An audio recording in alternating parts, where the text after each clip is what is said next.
إن الذين قالوا ربنا الله ثم استقاموا تتنزل عليهم الملائكة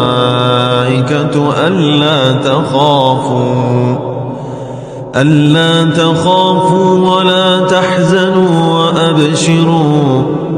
وأبشروا بالجنة التي كنتم توعدون نحن أولياؤكم في الحياة الدنيا وفي الآخرة ولكم فيها ما تشتهي